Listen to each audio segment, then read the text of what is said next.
कर्मण्येवाधिकारस्ते मा फलेषु कदाचन। यह वाक्य आपके आने वाले सप्ताह के लिए बहुत महत्वपूर्ण है। मकर राशि वालों, यह दर्शाता है कि आपको अपनी कोशिशों पर ध्यान केंद्रित करना चाहिए, परिणाम की चिंता नहीं करनी चाहिए। इस सप्ताह हम देखेंगे कि संपत्ति और परिवार से जुड़े मामलों में तनाव बढ़ सकता है, लेकिन आपकी मेहनत रंग लाएगी। आइए जानें आपके जीवन के विभिन्न पहलुओं पर क्या प्रभाव पड़ रहा है और कौन कौन सी चुनौतियां आ सकती हैं। सबसे महत्वपूर्ण सवाल यह है कि संपत्ति कैसे सुरक्षित रखें, परिवार के साथ संबंध कैसे बेहतर करें, यात्रा के दौरान किन बाधाओं का सामना करना पड़ेगा। आइए जानें इन सवालों के जवाब और इनसे निपटने के उपाय। कृपया ध्यान दें कि स्क्रीन के बाईं ओर ग्रहों की स्थिति को देखें। पहला घर आपकी सेहत, व्यक्तित्व और ऊर्जा को दर्शाता है। चंद्रमा का अच्छा प्रभाव आपके विवाह के प्रति देखभाल करने की भावना पर सकारात्मक असर डालेगा, जिससे आपको राहत महसूस होगी। लेकिन मंगल का मजबूत नकारात्मक प्रभाव आपकी संपत्ति के प्रति पहल पर भारी पड़ सकता है, जिससे तनाव बढ़ सकता है। चंद्रमा का शुभ प्रभाव आपके विवाह और व्यावसायिक साझेदारी से जुड़े भावनाओं को शांत करेगा। मंगल का प्रबल नकारात्मक प्रभाव आपके परिवार के प्रति साहस और संपत्ति के प्रति पहल को चुनौती देगा। कुल मिलाकर यह घर आपको भावनात्मक संतुलन बनाए रखने की आवश्यकता बता रहा है। दूसरा घर आपकी संपत्ति, परिवार और बोलने की क्षमता से जुड़ा है।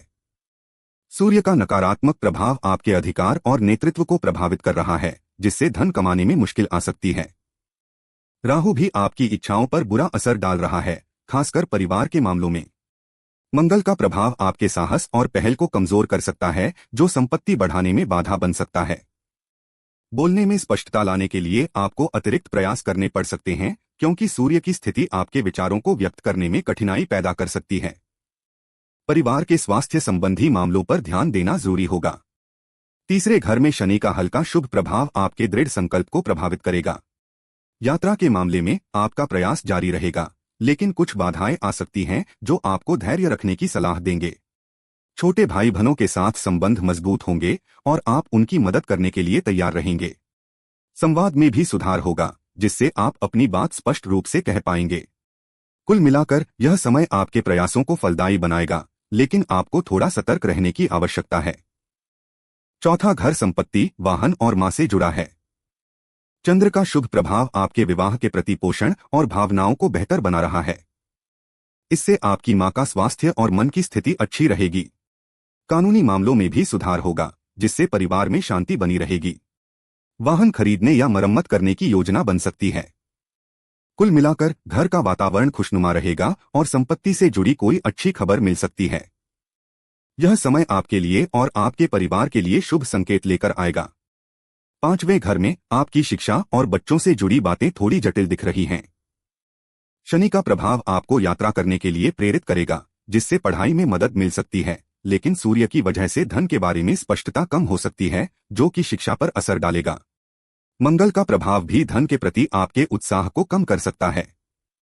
परिवार और बोलने से जुड़े मामलों में भी मुश्किलें आ सकती हैं। प्रेम जीवन में भी साहस की कमी महसूस हो सकती है, जिससे रिश्ते में तनाव बढ़ सकता है। कुल मिलाकर आपको धैर्य रखने और थोड़ा सतर्क रहने की जरूरत है। छठा घर रोग, कर्ज और दुश्मनों से जुड़ा है। राहु की बुरी नजर के कारण आपकी इच्छाएं धन और परिवार की ओर ज्यादा खींच रही हैं, जिससे कर्ज की समस्या बढ़ सकती है। पुरानी बीमारियां फिर से उभर सकती हैं और आपको अपने स्वास्थ्य का खास ध्यान रखना होगा। कुछ पुराने दुश्मन सक्रिय हो सकते हैं, इसलिए सावधान रहें और किसी भी तरह की लड़ाई या विवाद से बचें। यह समय मुश्किलों भरा लग रहा है, लेकिन समझदारी से काम लें और शांत रहें। सातवें घर में चंद्र का शुभ प्रभाव आपके वैवाहिक जीवन और व्यावसायिक साझेदारी पर असर डालेगा। आपकी भावनाएं व्यावसायिक साथी के प्रति सकारात्मक रहेंगी, जिससे विवाह में सुकून मिलेगा। साथ ही कानूनी मामलों को लेकर आपकी देखभाल करने की प्रवृत्ति बढ़ेगी, जो विवाह और कानूनी समझौते दोनों के लिए फायदेमंद होगी। चंद्र का यह शुभ प्रभाव आपको भावनात्मक रूप से मजबूत बनाएगा, जिससे आप अपने जीवनसाथी और व्यावसायिक सहयोगी के साथ बेहतर तालमेल बिठा पाएंगे। कानूनी पहलुओं पर ध्यान देने से आपके समझौते सुरक्षित रहेंगे। आठवें घर में संपत्ति और अचानक होने वाली घटनाओं से जुड़े कुछ जटिल हालात दिख रहे हैं। सूर्य का नकारात्मक प्रभाव आपकी अधिकार भावना और धन के बीच तनाव पैदा कर सकता है, जिससे पारिवारिक संपत्ति मिलने में दिक्कत आ सकती है। राहु की स्थिति आपके मन में लालच और इच्छाओं को बढ़ा सकती है, जो परिवार के साथ धन के बंटवारे में परेशानी खड़ी कर सकती है। मंगल का प्रभाव अचानक घटनाओं को जन्म दे सकता है, खासकर जब आप जोखिम लेने या आगे बढ़ने की कोशिश करेंगे। राहु भ्रम पैदा कर सकता है, जिससे आपको सही रास्ते पर चलने में कठिनाई होगी। केतु अप्रत्याशित बदलाव ला सकता है। 9वें घर में शनि का प्रभाव यात्रा के प्रति आपकी लगन को बढ़ाएगा, जिससे भाग्य का साथ मिलेगा। मंगल की मजबूत नकारात्मकता धन से जुड़े प्रयासों में जल्दबाजी करने पर मजबूर कर सकती है, जो कि नुकसानदायक साबित हो सकता है। परिवार और भाषण से संबंधित मामलों में भी मंगल की वजह से परेशानी आ सकती है। गुरु का मिश्रित प्रभाव शत्रुओं के प्रति आपकी समझदारी को प्रभावित करेगा। कुल मिलाकर यात्रा और संचार के क्षेत्र में शनि का अच्छा प्रभाव रहेगा, लेकिन मंगल की नकारात्मकता से सावधान रहना जरूरी है। 10वें घर में शनि का हल्का शुभ प्रभाव आपकी यात्रा और संचार से जुड़े काम को बेहतर बना सकता है। गुरु का मिश्रित प्रभाव आपके ज्ञान और स्वास्थ्य संबंधी विचारों पर असर डालेगा, जिससे कुछ चुनौतियां आ सकती हैं। राहु की प्रबल नकारात्मकता धन और परिवार से जुड़ी इच्छाओं के कारण करियर और सार्वजनिक छवि पर दबाव बनाएगी। शनि का प्रभाव आपको लगातार प्रयास करने में मदद करेगा, लेकिन राहु की वजह से मन में अस्थिरता बनी रह सकती है।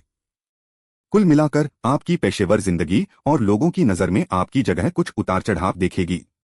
11वें घर में शनि का प्रभाव आपके जीवन में कुछ बदलाव लाएगा, खासकर आय, इच्छाओं और बड़े भाई बहनों से जुड़े मामलों में।